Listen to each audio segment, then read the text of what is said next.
नमस्कार, आप देख रहे हैं आज तक। आपके साथ मैं हूं अंजना ओम कश्यप। लोकतंत्र पर ख्याल आया है, ऐसा इसलिए कहना पड़ रहा है क्योंकि राहुल गांधी कह रहे हैं कि हिंदुस्तान में अब लोकतंत्र सिर्फ ख्यालों में है। दरअसल किसानों को लेकर कांग्रेस के नेता राष्ट्रपति भवन तक मार्च करने वाले थे, लेकिन पुलिस ने इजाजत नहीं दी। राहुल गांधी ने लोकतंत्र पर सवाल उठा दिए। जवाब में बीजेपी ने 1974 के इमरजेंसी की याद दिला दी। आज टक्कर में सामना होगा डॉक्टर संबित पात्रा का भारतीय जनता पार्टी की तरफ से और रोहन गुप्ता होंगे कांग्रेस पार्टी की तरफ से। लेकिन टक्कर की शुरुआत हो उससे पहले ये रिपोर्ट।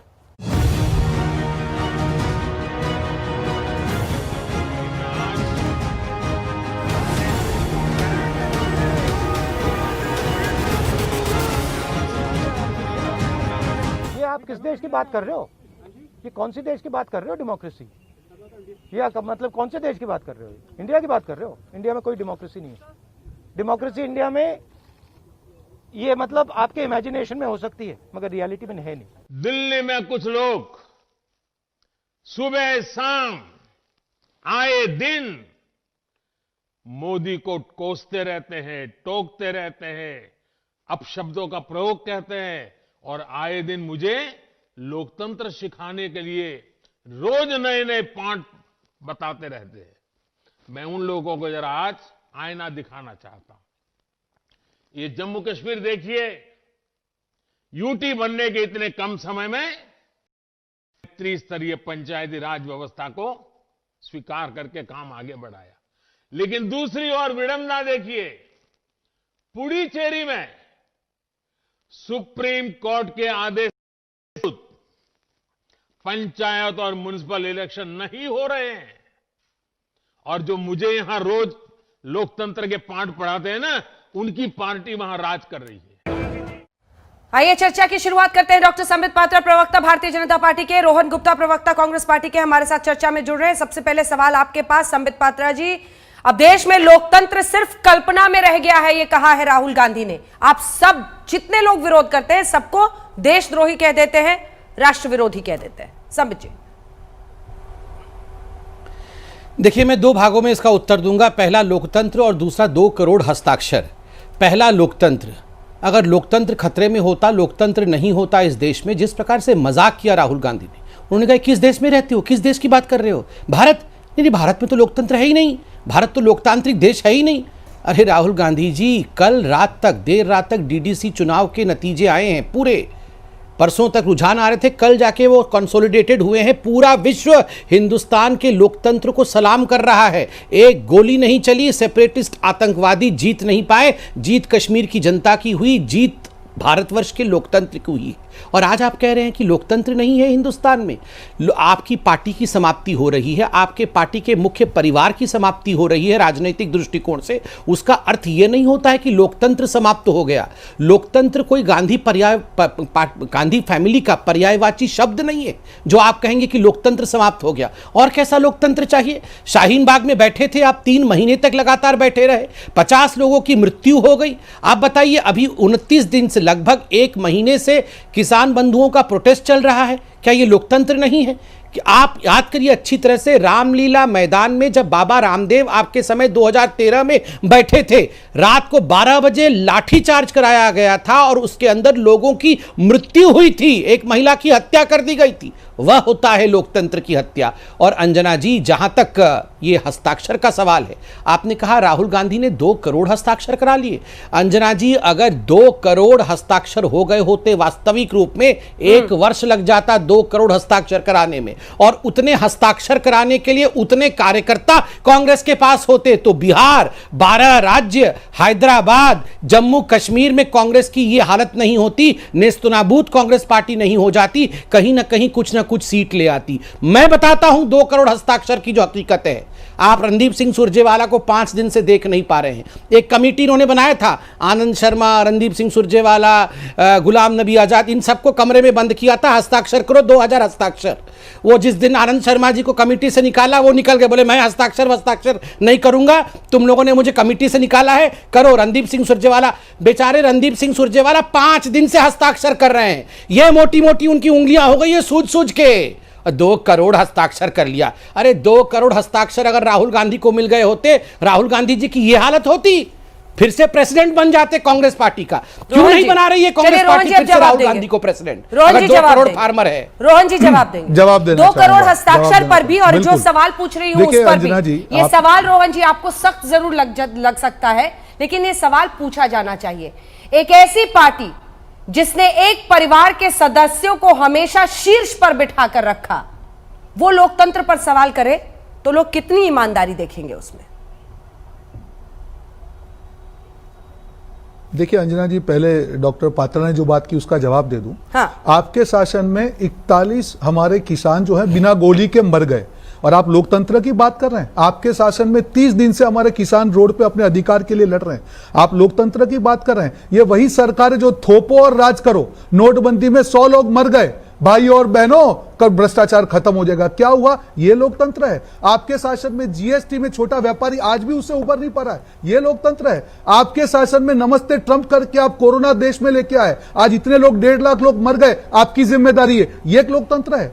देखिए अंजना जी, इनकी आदत है, इनको कुछ सुनना नहीं है। अगर आज वो मेरे लिए कुछ कर रहे हैं, मुझे नहीं मालूम है मेरे लिए क्या अच्छा है, भाजपा को जरूर मालूम है। वो रजाई ओढ़ के सो रहे हैं, उनको ये मालूम है कि रोड पे जो किसान बैठा है उसके लिए क्या अच्छा है। जो रोड पे किसान मर रहा है 41 किसान, उनको नहीं मालूम चल रहा है। तो रोहन जी, लोकतंत्र नहीं है देश में, लोकतंत्र काल्पनिक हो गया, बहुत राष्ट्रवाद की लोकतंत्र काल्पनिक हो गया। मैं बता रहा हूं, बिल्कुल काल्पनिक।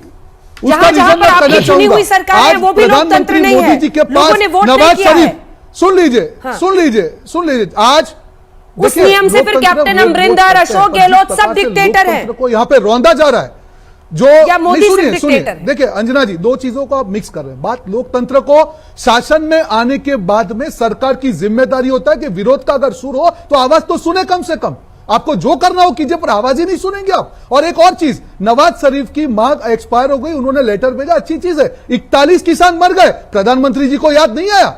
आज वो लोग करें तो राष्ट्रवादी, और अगर किसान अपना अधिकार मांगे तो आतंकवादी, ये कहां का न्याय है? जन लोकपाल बिल पर सबसे बड़ा आंदोलन आपके राज्य में हुआ था।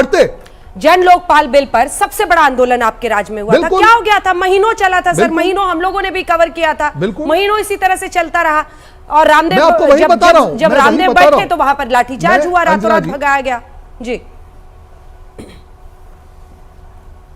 जी अंजना जी, मैं वही बता रहा हूं कि लोकतंत्र में अधिकार है सबको विरोध करने का, उसमें कोई बात नहीं है। आज यहाँ पे जब देश का अन्नदाता रोड पे है, वो बोल रहा है, आप चर्चा की बात कर रहे हैं, जो मुद्दे हैं मेन, इसकी जो आत्मा है वही आप निकाल रहे हैं, फिर हमसे डिस्कशन करें।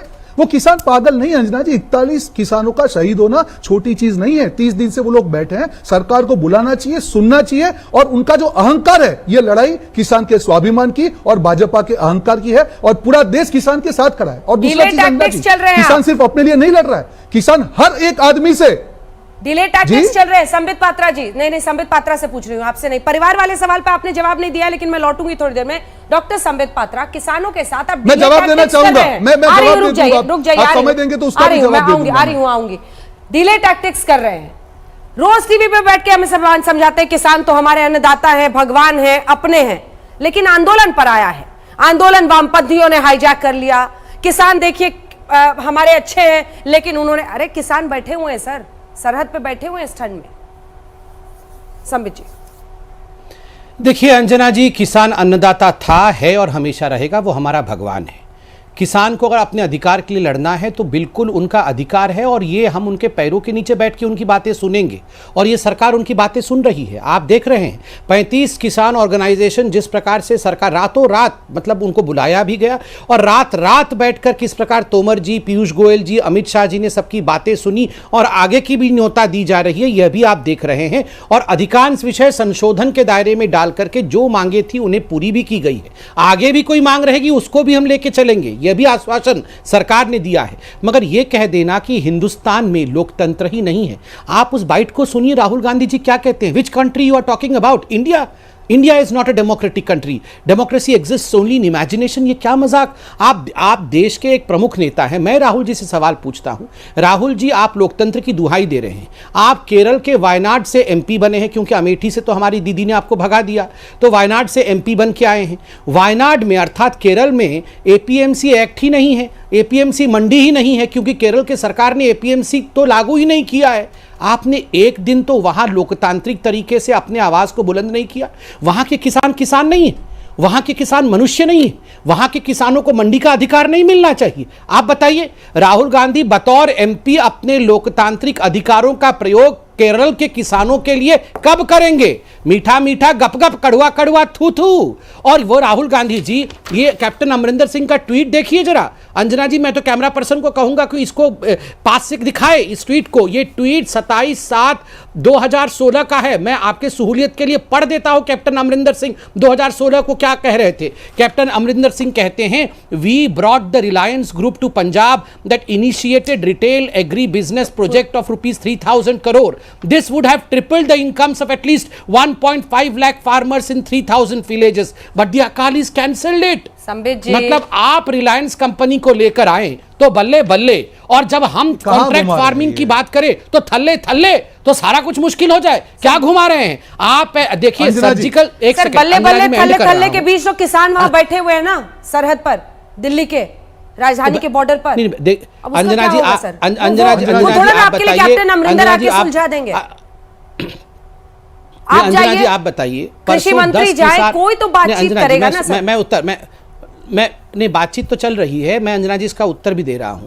10 किसान ऑर्गेनाइजेशन परसों कृषि मंत्री से मिलने आती है। ये पूरे भारतवर्ष की ऑर्गेनाइजेशंस हैं। वो आके कहती है कि आपने जिस प्रकार से ये 3 रिफॉर्म बिल पास किए हैं, इसके लिए हम धन्यवाद देते हैं, और किसी भी कीमत पे ये बिल वापस नहीं होनी चाहिए। मेरठ से गाजियाबाद तक हजारों लाखों किसान अब मार्च कर रहे हैं कि हम इसके समर्थन में हैं। आप केरल में देख रहे हैं, कर्नाटक में देख रहे हैं, महाराष्ट्र में देख रहे हैं, किसान किस प्रकार से समर्थन में खड़ा हो गया है। अब अगर किसानों का एक बड़ा गुट ये चाहता है कि समर्थन में रहना चाहिए, तो आपको क्या लगता है सरकार को क्या करना चाहिए? सरकार को किसानों की बात नहीं सुननी चाहिए। यहां ये योगेंद्र यादव और राहुल गांधी, योगेंद्र यादव तो हर किसी के नहीं, योगेंद्र यादव तो ब्रह्मांड में ऐसा कोई चीज नहीं है जिसके वो एक्सपर्ट नहीं है। अरे बल्ब फ्यूज हो जाए तो उसके एक्सपर्ट योगेंद्र यादव नहीं, मैं एक सेकंड योगेंद्र यादव पे टिप्पणी दे रहा हूं मेरे भाई, थोड़ा सा अलाउ कर 10 सेकंड। मैं राहुल जी पे नहीं बोल रहा हूं, योगेंद्र यादव जी पे, योगेंद्र यादव जी पे। देखिए, आपका घर का बल्ब फ्यूज हो जाए तो योगेंद्र यादव एक्सपर्ट है, वॉशिंग मशीन खराब हो जाए तो योगेंद्र यादव एक्सपर्ट हो जाए, हाइड्रोक्सी क्लोरोक्विन नहीं पहुंचा तो योगेंद्र यादव एक्सपर्ट हो जाए। वहां पर आप याद करिए सेफोलॉजिस्ट, बीच बीच में कोई चुनाव होता है तो आप लोग सेफोलॉजिस्ट करके बैठा लेते हैं। आज किसानादि किसान बने हुए हैं योगेंद्र यादव। अरे भैया, मैं तो बोल रहा हूं कि इच्छाधारी नागिन, मैंने बचपन में सुना था कि इच्छाधारी नागिन होती है, अगर बेचारी ये इच्छाधारी नागिन योगेंद्र यादव को देख लेगी तो दम तोड़ देगी, सांस बंद हो जाएगा इच्छाधारी नागिन का। इतना रूप तो वो भी धारण नहीं कर सकती है जितना ये हमारे योगेंद्र यादव धारण कर रहे हैं। और उनके छोटे भाई हैं ये राहुल गांधी, इनके छोटे भाई ये राहुल गांधी है। गोवा से छुट्टी मना के आए हैं और 2 करोड़ हस्ताक्षर हो गए। कहां से हो गए? ये सब रणदीप सिंह सुरजेवाला हो गया, और ड्रामा तो कमरे के अंदर बेचारे सुरजेवाला का इतना मोटा हाथ हो गया है। मैं भी ये सब कर सकता हूं। लेकिन साथ में बताइए, साथ में ये बताइए 2 करोड़ हस्ताक्षर किसने किए? कि ये पार्टी, कांग्रेस पार्टी, एक सेकंड, किसने किए दिखाइए मुझे। कांग्रेस पार्टी एक परिवार की मुट्ठी में है, बैठ के ये G23 आपकी पार्टी के नेताओं ने भी कहा है। जी, जवाब देना चाहूंगा। G23 आपकी की पार्टी के नेता है ना। अध्यक्ष आया है, 2 करोड़ हस्ताक्षर करके लाया है। जवाब दे दूं, 2 करोड़ हस्ताक्षर कर लिया। अरे डॉक्टर, बीच में मत बोलिए, मैं भी बीच में बोलूंगा, फिर आपके नहीं पड़ेगा कुछ पल्ले पल्ले। मत बोलो, आप बोलो। आपको देख के जो दुनिया का सबसे बड़ा पल्ले पल्ले, अरे मैंने बल्ले बल्ले थल्ले थल्ले किया तो ये 5 दिन तक पल्ले पल्ले करते रहेंगे। जो बोलूंगा उसी को इनको राइम करना है। हो गया पल्ले पल्ले कितना बोलोगे? पहले ये बोलो, ये रणदीप सिंह सुरजेवाला की उंगली ठीक है कि नहीं? 2 करोड़ हस्ताक्षर, बाप रे, 2 करोड़ इनको वोट मिले नहीं है, 2 करोड़ हस्ताक्षर करके ये आए हैं। अरे अंजना जी से पूछिए जरा, ये 2 करोड़ हस्ताक्षर किसने किए? एक किसान का नाम बताओ जरा, किसी का पैन कार्ड दिखाओ जरा, किसी का फोन नंबर लाओ जरा। कुछ नहीं है, ना फोन नंबर है, ना पैन कार्ड है, ना आधार कार्ड है, ना किसी के हस्ताक्षर है। 2 करोड़ हस्ताक्षर करके लाए हैं। इनका हो गया और ड्रामा। ठीक है, ठीक है, अब जवाब दीजिए।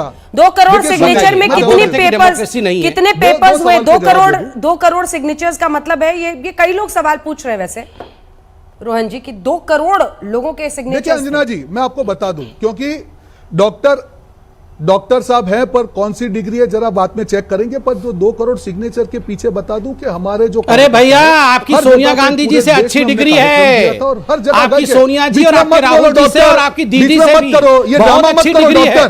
अरे ये रे, डॉक्टर सुनिए ये ड्रामा भैया, मत करो। डॉक्टर हैं, दम आपकी ठोक डिग्री के फर्जी कहते हैं, है, मैं आऊंगी आपको आपसे दिख रहा है। जवाब लेने। ये फर्जी डिग्री बंद करो। रोहन गुप्ता जी ये बोल रहे, मैं ड्रामा आपसे करो। आऊंगी जवाब लेने। अंजना जी डॉक्टर अगर ये पात्रा करेंगे प्लीज तो ये डिबेट में यही होगा फिर। Please Sambit ji please. देखिए अंजना जी, रोहन जी। ये डॉक्टर जानते हैं कि अगर ड्रामा करेंगे तो मैं उससे 2 ज्यादा करोड़ करूंगा, बीच में ना बोले आप। हस्ताक्षर और प्लीज चुपचाप बैठिए, कांग्रेस मुंह पे पार्टी टेप पर लगा एक लीजिए। परिवार की अंजना चलती जी है। मैं जवाब देना चाहूंगा।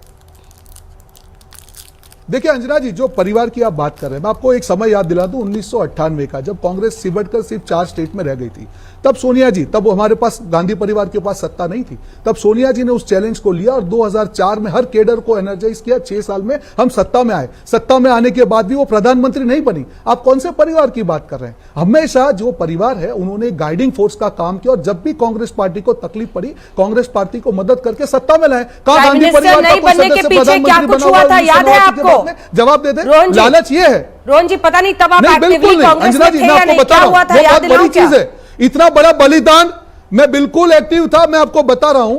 आज किसी को प्रधानमंत्री पद बलिदान, छोड़ना बहुत छोटी ये मार चीज ही नहीं है। डालेंगे आज शरद आज देखिए, पवार। वहां पे सामने देखिए प्रधानमंत्री बने शरद रहने पवार के लिए किस वजह से बीच में कांग्रेस मत पार्टी बोलिए, छोड़कर बीच में गए मत थे, बोलिए बताइए। डॉक्टर साहब। और आखिरी बात, मैं 2 करोड़, मैं और सब लोग आज साथ में हैं, क्यों है? आज नहीं, इसका अलग जो पार्टी समय है जो उनकी। हुआ होगा, पार्टी पर क्यों छोड़ी कांग्रेस थी? जो सत्ता रोहन में जी, आई उसके पीछे रोहन जी सोनिया जी पार्टी का क्यों छोड़ी थी?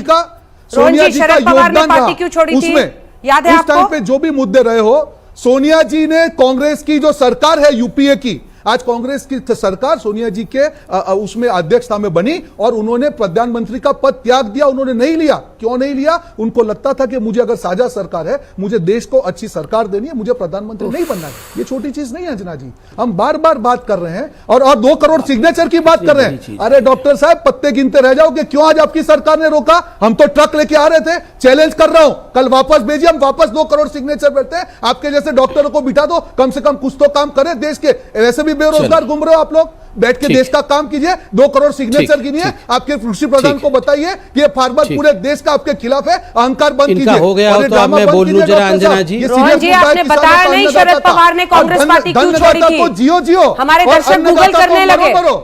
हमारे नहीं, दर्शक धनदाता गूगल को करने जियो लगे। जियो, और अन्नदाता को जियो मरो मरो। अरे गूगल तो इनका काम है, हमको कोई गूगल की जरूरत नहीं है। आज हम पूरे साझा सरकार यूपीए 1 यूपीए 2 रही और शरद पवार जी उसमें मंत्री रहे। मुझे उससे ज्यादा कुछ कहने की जरूरत नहीं। पर अंजना जी, डॉक्टर से जो प्रवक्ता है, अन्नदाता को मरो मरो और धनदाता को जियो जियो, ये इनका स्लोगन है। पूरा देश देख रहा है। पेट भरने वालों का पेट काट रहे हो ना, आपको देश माफ करेगा। आने वाले दिनों में आपका अहंकार खुलने वाला है। संबित पात्रा जी, सरकार का जो आंदोलनों को लेकर रवैया रहता है, उस पर सवाल खड़े होते हैं, क्योंकि सबसे पहले यही वाली लाइन शुरू होती है दाएं बाएं से। ये देश विरोधी लोग हैं, वामपंथी घुस गए हैं, शर्जिल इमाम आ जाता है, ऐसे ऐसे नाम आ जाते हैं शाहीन बाग से लेकर हर जगह पर। इसको लेकर सवाल खड़े होते हैं कि आप किसी ना किसी तरीके से आंदोलन को गलत साबित करने में ताकत झोंक देते हैं। अंजना जी, आप ऐसा मानिए, सपोज मेरी जगह आप या कोई और होते, राहुल गांधी, सीताराम येचुरी इत्यादि जेएनयू जाते और वहाँ पर नारे लगते कि भारत तेरे टुकड़े होंगे इंशाअल्लाह इंशाअल्लाह। क्या नाम है उसका, जो उसको फांसी हुई थी, अफजल, हम शर्मिंदा हैं तेरे कातिल जिंदा हैं। अगर ये ऐसे नारे लगते तो आप क्या कहती? आप भी कहती कि ये देशद्रोही नारे हैं। अगर कहा जाता है सर्जिकल स्ट्राइक नहीं हुआ, ये खून की दलाली है। अगर कहा जाता आर्टिकल 370 के बाद हजारों हजार कश्मीरी मारे गए, किसने कहा था? ये राहुल गांधी ने झूठ कहा था पार्लियामेंट के बाहर, और उनके इसी झूठ का सहारा लेते हुए इमरान खान ने जो डोसियर सौंपा था यूनाइटेड नेशन में कि राहुल गांधी कह रहे हैं कि हजारों कश्मीरी मारे गए हैं, तो आप इसको क्या कहेंगी?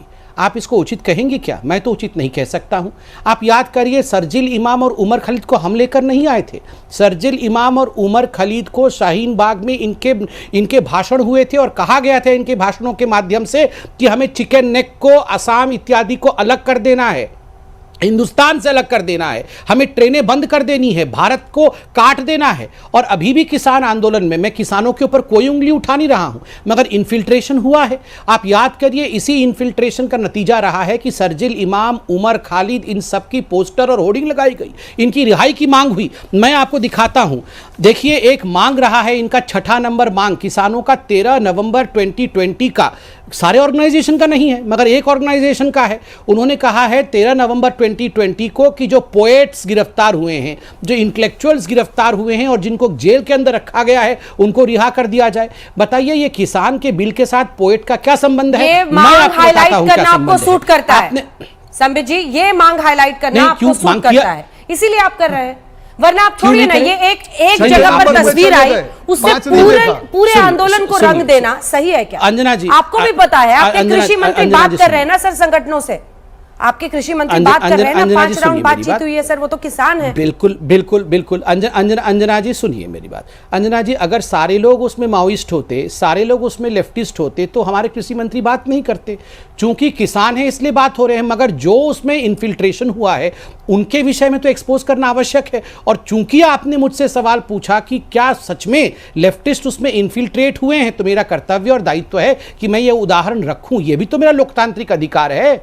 आप देखिए पीडीएफआई क्या है, people's democratic front of India, उसके अध्यक्ष कौन है? दर्शनपाल सिंह जी है। ये पीडीएफआई को बैन किस साल में लगा था? 2009 में लगा था। 2009 में सरकार किसकी थी? कांग्रेस की थी। बैन किसके अंतर्गत हुआ था? बैन हुआ था यूएपीए के अंतर्गत कि ये टेररिस्ट संस्था है, और सीपीआईएम माओइज्म का, ये माओइस्ट का संस्था है, इन्होंने बैन किया था। दर्शनपाल के को फाउंडर कौन थे? उनके साथ पीडीएफआई के वारावारा राव थे। वारावारा राव को ये लोग क्या कहते हैं? पोएट कहते हैं। उनको सुप्रीम कोर्ट ने कहां भेजा है? जेल भेजा है। वारावारा राव को रिहा करो। ये सारे बिल्कुल, क्यों नहीं, मैं तो हर दिन सुनाऊंगा, ये हर दिन सुनाऊंगा। राहुल गांधी जब तक झूठ बोलेंगे तब तक एक्सपोज करूंगा, मगर राहुल गांधी पर जो आरोप लगा रहे हैं रोहन जी, उसका जवाब दीजिएगा। एक छोटे से राहुल गांधी ने आज एक सच्चाई बोली। 1 सेकंड सर, ब्रेक के लिए रुकना पड़ रहा है, 1 सेकंड ब्रेक के लिए, फौरन लौट रहे हैं, देखते रहिए आज तक। चलिए चर्चा को आगे लिए चलते हैं। एक तरफ राहुल गांधी ने कहा है कि इस देश में अब लोकतंत्र सिर्फ कल्पना में रह गया है, दूसरी तरफ किसान आंदोलन को लेकर कई सवाल खड़े हो रहे हैं। राहुल गांधी ने यह भी कहा है कि सरकार अगर कोई भी उसका विरोध करे तो उसे देशद्रोही कह देती है। रोहन जी आपके पास आते हुए, क्योंकि संबित जी की बात पर बहस का अंत वहां पर हुआ था, उसके बाद संबित जी आपके पास आऊंगी। रोहन जी, किसान एक आंदोलन कर रहे हैं, 1 महीने से वो इस ठंड में बैठे हुए हैं, क्या कोई भी विपक्षी पार्टी उसको हाईजैक करने की कोशिश क्यों कर रही है? उनके बिहाफ पर बोलने की क्या जरूरत है? किसान जब ये कह रहे हैं कि हमारी लड़ाई हमें अलग छोड़ दो, वो तो अलग अलग जगहों पर जो स्टॉल्स लगाए जा रहे हैं पार्टियों की तरफ से, उसमें भी नहीं जा रहे हैं। वो अपना खाना खुद बना रहे हैं। वो अपने आप को कहते हैं हमें पार्टियों से दूर रखो भैया, हमें डिस्क्रेडिट होता है अगर हमारे लिए कोई और बोलता है। बिल्कुल अंजना जी, देखिए आपने वाजिब सवाल उठाया और विपक्ष के नाते हमारी जिम्मेदारी है कि किसी के ऊपर भी अगर अत्याचार होगा हमको उनके साथ खड़ा रहना। इसीलिए किसान आंदोलन में कांग्रेस पार्टी ने बाहर से रह के जितना हम लोग उनको सपोर्ट कर पाए हम लोग कर रहे हैं, किसी को आपत्ति नहीं है। देखिए मुख्य मुद्दा क्या है, जो भाजपा के प्रवक्ता के जो डिबेट को बरगलाते हैं, मैं आपके सामने मुख्य मुद्दे 2 मिनट में रखना चाहूंगा। देखिए मुख्य मुद्दा क्या है कि जो इन्होंने कहा कि आप एपीएमसी के बाहर भी प्राइवेट प्लेयर्स को अपना गुड्स बेच सकते हो, और उसमें ये लोग एमएसपी नहीं लगा रहे हैं। इसका मतलब क्या हुआ? जो छोटे किसान होगा उनका शोषण होगा, जो उनके सूट बूट के दोस्त हैं वो लोग कम प्राइस पे उनसे शोषण करेंगे, उनसे माल खरीदा जाएगा। आज छोटा जो किसान है वो एपीएमसी में माल बेच के नहीं जाएगा, वो बोलते हैं दूसरे स्टेट में। अरे कैसे जाएगा? आपके मध्य प्रदेश के सीएम बोल रहे हैं कि हम उनको जेल में डाल देंगे, आपके जो हरियाणा के सीएम बोल रहे हैं हम जेल में डाल देंगे। यही इनका दोगला चेहरा है। और तीसरी मुख्य चीज, आपको अगर एमएसपी देने में प्राइवेट प्लेयर में आपत्ति है तो आपकी नियत पे शंका क्यों ना की जाए। अगर आपकी नियत में खोट नहीं है तो आपको एमएसपी प्राइवेट प्लेयर को जो माल बेचा जाएगा उसके ऊपर होना चाहिए। आखिरी चीज, एसेंशियल कमोडिटी एक्ट में आपने होल्डिंग की क्वांटिटी जो है उसके ऊपर भी आपने एडजस्टमेंट किया। ये सारी तीनों चीजें आपकी मंशा जो खोट है वो दिखा रही है कि ये जो 3 बिल लेके आए हैं ये किसानों के लिए नहीं है। और अंजना जी, हमारे देश की हमेशा से एक परंपरा रही है चर्चा, संवाद, और संवाद के बाद जो चीज भी हो वो आप स्वीकार कीजिए। इनका ही है भाजपा, भारत किसान संघ इनका ही है, इनकी पार्टी का एफिलिएटेड है। आज अगर उनको ये लोग नहीं पूछते हैं, आप थोप नहीं सकते हैं कोई चीज। और आखिरी चीज, अगर 41 हमारे किसान शहीद हुए हैं, जो किसानों ने हमको जवान भी दिए हैं, क्या इनको शर्म नहीं आती है? यहां पे बैठ के डिबेट बरगलाते हैं, ये हो गया वो हो गया। अरे भाई साहब, 41 किसान की मृत्यु हुई है, कम से कम कुछ तो संवेदना रखिए, उनके पास जाइए, बात कीजिए। आप अगर अपनी बात 1 महीने के बाद भी किसान को नहीं समझा पाते हो, आप क्या लगता है कि हर बार अपने जायरात या अपने विज्ञापन से आप देश को समझा लेंगे? आप बरगला नहीं सकते। और संबित पात्रा, आपसे एक सवाल, तीनों जो लॉ है जरा उसको आप बताइए, क्या तीनों के नाम बोल दीजिए और बताइए कि कानून के बारे में। आप लॉ के नाम बताइए, आप लॉ के नाम बताइए, आप लॉ के नाम बताइए। अंजना जी पूछिए, बिल्कुल नहीं बताऊंगा, बिल्कुल नहीं बताऊंगा। अगर तुम्हें लॉ, अगर आपको लॉ का नाम भी नहीं पता है तो डिबेट छोड़ के भागिए यहाँ से। क्यों आए डिबेट में? लॉ का नाम पता नहीं है, डिबेट करने आए हैं। अंजना जी जैसे राहुल गांधी है वैसे ही तुम हो। राहुल गांधी जी, कानून के नाम अरे भैया राहुल गांधी जी सोच रखा है सबको।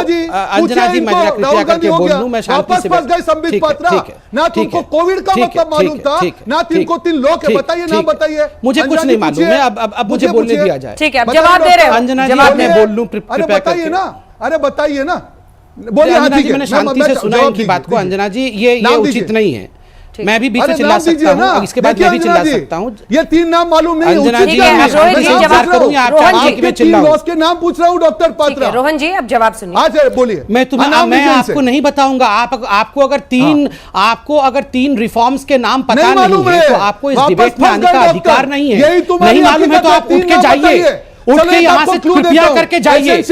यही बात राहुल गांधी के साथ भी है। राहुल गांधी को तीनों कानून के नाम तक पता नहीं है और चला है यहाँ डिबेट करने राहुल गांधी। यही है राहुल गांधी की हालत। राहुल गांधी की हालत, इनके प्रवक्ता की हालत एक जैसी है। दोनों को राहुल गांधी, उनके प्रवक्ता, उनके नेताओं को तीनों कानूनों के नाम तक पता नहीं है। अंजना जी मैं तू तड़ाक करने नहीं आया हूं, मैं शांति से बात कर लूं। अंजना जी इस प्रकार से तू चुपचाप बैठे नहीं। एक सेकंड प्लीज, डॉक्टर साहब नाम बताइए, डॉक्टर साहब तू तड़ाक नहीं, नाम बताइए डॉक्टर साहब, नाम बताइए डॉक्टर साहब, मत घबराइए, नाम बताइए। अंजना जी बोल रहा हूँ, नाम बता दीजिए। रोहन जी अब जवाब सुन रहे हो। शांति से रोहन जी प्लीज, रोहन जी जवाब सुनिए। अंजना जी की आवाज को कम किया जाए, ये इस प्रकार। ठीक है, हो गया रोहन जी, अब जवाब सुनिए। मैं नाम, अच्छा नाम अरे बताइए। अंजना जी इनकी आवाज को कम करिए। ये इस प्रकार से चिल्ला चोट नहीं होता है। मैं भी चोट चिल्ला सकता हूँ, शांति से सुनिए। अच्छा ठीक है, नाम बताइए। अंजना जी अगर इनको नाम नहीं पता है कानूनों का, अगर इनके राहुल गांधी को नाम नहीं पता है तो धिक्कार है कि ऐसे प्रवक्ता टीवी पे डिबेट करने आते हैं। आप बताइए, आप ईसीए का फुल फॉर्म बताइए, आप ईसीए का फुल फॉर्म बताइए, आप एपीएमसी का फुल फॉर्म बताइए। पहले एपीएमसी का पहले एपीएम का फुल फॉर्म बता। तू पहले एपीएमसी का फुल फॉर्म बता पहले एपीएमसी का फुल फॉर्म बता, पहले एपीएमसी का फुल फॉर्म बता। तू पहले एपीएमसी का फुल फॉर्म बता एपीएमसी का फुल फॉर्म। एपीएमसी का फुल फॉर्म पता नहीं है इसको, इस अनपढ़ आदमी को यहाँ डिबेट करने आया है।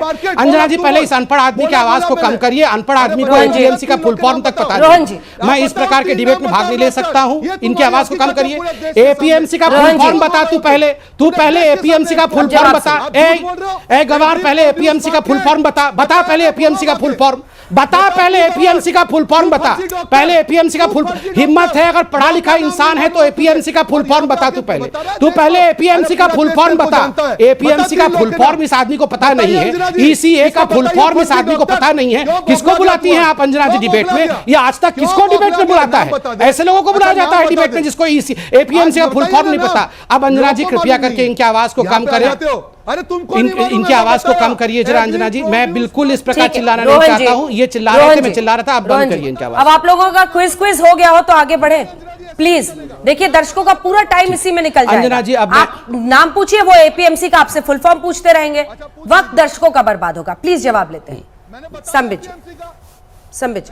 देखिए अंजना जी, आपने यहाँ मुख्य, आपने इनसे, अंजना जी ऐसे नहीं, आवाज कम करिए। अंजना जी इनसे मुख्य सवाल आपने पूछा कि किसान तो अपना आंदोलन कर रहे हैं, कांग्रेस उसको हाईजैक क्यों कर रही है। मैं एक छोटी सी कहानी 20 सेकंड का सुनाता हूँ।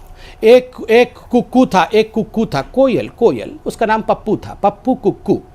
वो छुट्टियों पे, आप जानते हैं कुक्कू की कहानी, वो छुट्टियों पे रहता था, जाके दूसरे चिड़ियों के घोंसले में अंडे देता था। दूसरे चिड़ियों के घोंसले में अंडा देता था।